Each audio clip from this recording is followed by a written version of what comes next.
Alright, maayong adlaw, no? Welcome sa another nato nga tutorial. So for today's tutorial, atong hisgutan ang saon nato pag-record ang atong screen sa atong laptop or desktop, whether mo gamit ang Windows, Linux, or MacBook.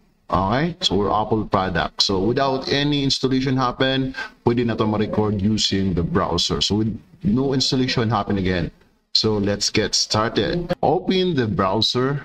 Okay, I am using the Microsoft Edge. So I suggest you will update your browser to the latest version. No? And of course, open the online recorder. So we're using this URL or record screen that I also wala na siya limit, no? Unlimited time recording ni siya. So wala na siya installation, so pwede siya ma-open using any browser, no? And of course, no installation required. Record your screen right from your browser. No installation required. So we'll record. So now is a choices whether we can record our camera and of course the microphone. No?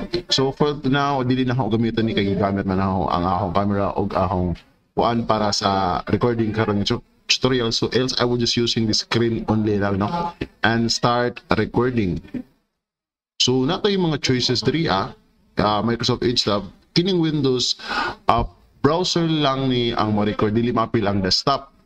Kung magamit ka ani kung tanawin mo ang imong desktop interface, dili siya makita, else we'll use the entire screen.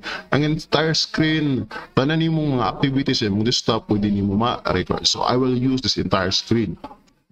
I-click lang nila to and then share, and of course it will be now recorded. Ma-record na ni sa screen, no? So I will have a sample, like for example sa YouTube, and of course to i-open ko na itong channel, no? And of course na-record na siya, nakay camera, gusto ni siya for meeting, nakay documentation mahitabo, no? And of course nakay mga meeting like Zoom, no?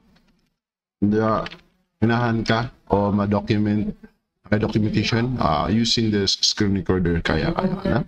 And of course na-record na siya and balik sa screen recorder, and of course they stop, right? And of course na nakoy 41 seconds, no? Kung ako na dyan i-play, ma-play na of course, okay? Kinala ko sa imong internet connection, no? Kahit happens man good kay online man no? And of course ako na i-download ng video. Dali na siya pag-download kay seconds naman, no? 41 seconds. So open location mo na siya. So it's the web video file. So akong gamit is the VLC. Double click lang na siya. And of course I have here now the screen recorder sa akong example karon, no? So na koy documentation happen. So that is how simple using the screen recorder that I also kining tutorial. All right, I hope that it helped you. Peace out.